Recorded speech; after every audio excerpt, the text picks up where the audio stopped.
Railway में नौकरी दिलाने के नाम पर लाखों रुपए की ठगी का मामला सामने आया था, जिसमें ब्रह्मपुरा से मास्टरमाइंड सचिंद्र शर्मा को गिरफ्तार किया गया था।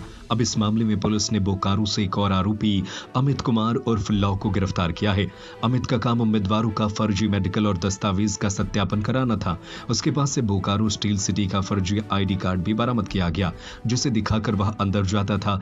पुलिस ने कई फर्जी दस्तावेज भी जब्त किए हैं, जिनमें ट्रेनिंग से जुड़े किताबें और रेलवे से संबंधित फर्जी इंडेक्स शामिल है। इस मामले की शुरुआत तब हुई जब सौरभ और मोहन नामक युवकों ने बेला थाने में शिकायत दर्ज कराई कि उनसे 7 से 8 लाख रुपए लेकर रेलवे में नौकरी दिलाने का वादा किया गया था, लेकिन बाद में पता चला कि यह एक ठगी का मामला है।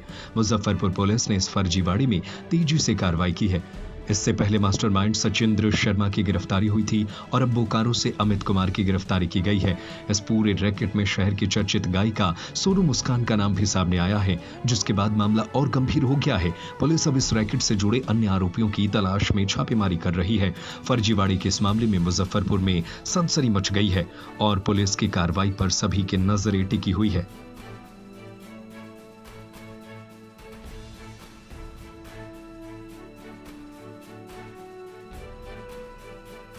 9 सितंबर 2024 को बेला थाना के अंतर्गत वादी सौरभ कुमार के द्वारा एक FIR की गई थी और उस FIR में बताया गया था कि उनके साथ जॉब के नाम पर फ्रॉड किया गया है। उनसे वादा किया गया था एक व्यक्ति के द्वारा कि हम आपका रेलवे में नौकरी लगा देंगे, और जब पुलिस ने उसकी तहकीकात की थी तो पूर्व में भी हम इसके बारे में आप लोगों को बता चुके हैं कि वो सब फ्रॉड था। और उस केस में उसको लेकर थाना में कांड संख्या 69/24 दर्ज किया गया और उसमें मुख्य अभियुक्त था जो सचिंद्र शर्मा, उसको न्यायिक हिरासत में भेजा गया है उसको। तो उसी कड़ी में पुलिस ने इसमें गहराई से अनुसंधान किया है और अनुसंधान के क्रम में बहुत सारी टीमें वरीय पुलिस अधीक्षक महोदय द्वारा इसमें गठित की गई थी, जो न सिर्फ बिहार के कई जिलों में अपना छापेमारी कर रही थी, बल्कि बिहार के बाहर भी दूसरे प्रदेशों में भी उनके द्वारा छापेमारी की गई है। तो उसी छापेमारी के क्रम में हमें 2 जगह पर बड़ी सफलता मिली है, जिसमें एक है आपका बोकारो और दूसरा सासाराम।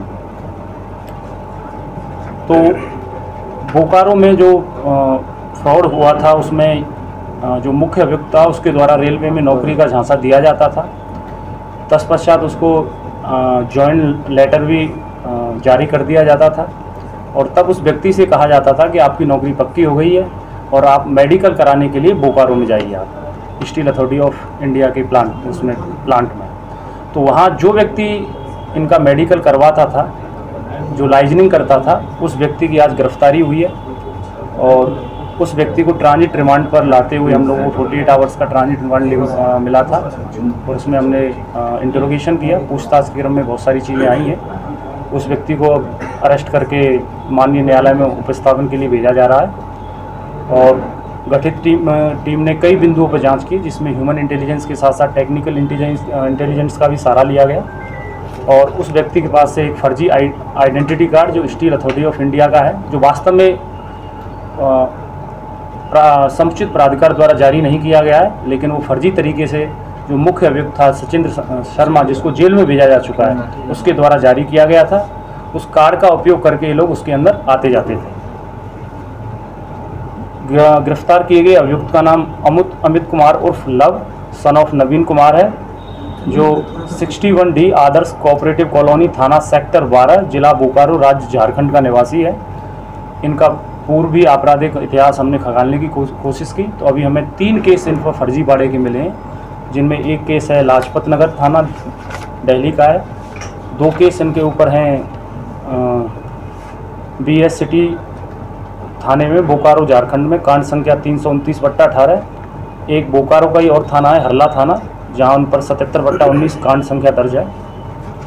और दूसरी टीम जो हमारी सासाराम गई थी, वहां से भी हमें सफलता मिली है। वहां पर जो मुख्य अभियुक्त था उसके द्वारा ट्रेनिंग के लिए वहां पर एक सेंटर बनाया गया था। उस ट्रेनिंग सेंटर की पुलिस ने अच्छे से छानबीन की है, छापेमारी की, तो वहाँ से हमें बहुत सारे दस्तावेज मिले जो साफ इशारा करते हैं कि उन रेलवे के नाम पर इनको जो वादी पक्ष हैं उनसे धोखाधड़ी की जाती थी। वहाँ हमें रेलवे की सील्स मिली हैं, साथ ही साथ चेक्स बुक्स मिली हैं, क्वेश्चन पेपर मिले हैं। तो उनको हम सबको सील करके वीडियोग्राफी करके माननीय न्यायालय में उपस्थापन के लिए भेजा जा रहा है। कितने लोगों के अभी तक ये फर्जीवाड़ा कर चुके होंगे लगभग? अभी हमारे पास अभियुक्तों की संख्या 6, वादी पक्ष की संख्या 6 है और अभियुक्तों की संख्या इसमें दिन रोज बढ़ती जा रही है। अब चूंकि ये मामला बहुत कई राज्यों तक भी फैला हुआ है, तो उसमें एग्जैक्ट संख्या बता पाना मुश्किल है कि कितने व्यक्तियों के साथ ये धोखाधड़ी की गई है। सर, गिरफ्तार व्यक्ति जो हैं उन पर 3 मामला पहले से, तो क्या वो भी फर्जी बहाली वाला ही मामला है कि अन्य है? जो मामला है उसकी आप FIR देख भी सकते हैं, CCTNS के थ्रू मिल भी जाएगी आपको, लेकिन वो मामला वही है 406, 420 और 379 जो धोखाधड़ी से जुड़े हुए हैं वो सेक्शंस में लगे हैं। उसमें भी पैसे का लेन देन हुआ है, धोखाधड़ी हुई है। लोक गायिका का भी नाम इसमें सामने आ रहा है, सोनू मुस्कान का भी नाम है इसमें उनका क्या रोल है सर?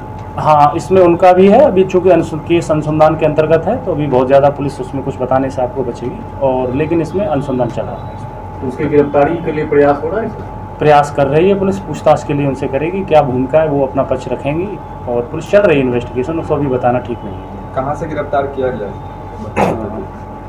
अभी जो अभियुक्त हैं इनको बोकारो झारखंड से गिरफ्तार किया गया है, वहीं से इनको जो लोकल थाना था उसके माध्यम से ट्रांजिट रिमांड कराई गई इनको, तत्पश्चात फिर इनको मुजफ्फरपुर लाया गया है, और आज मुजफ्फरपुर के जो न्यायालय है, माननीय न्यायालय, उसमें इनको उपस्थापन के लिए भेजा जा रहा है। उसको वादा किया था कि हमारे साथ आप मिलकर काम करिए, और हमारा बड़ा पहुंच है किसी मंत्रालय में, या वो जैसा इनका कहना है कि हम बहुत सारे अफसर लोगों को जानते हैं और वहाँ पे हम आपका नौकरी लगवा देंगे, और जो भी आपके जो बेरोजगार लोग हैं उन सबका हम नौकरी लगवा देंगे। तो इनसे उन्होंने पैसा वसूला, फिर ये भी उनके साथ सिंडिकेट में शामिल हुआ।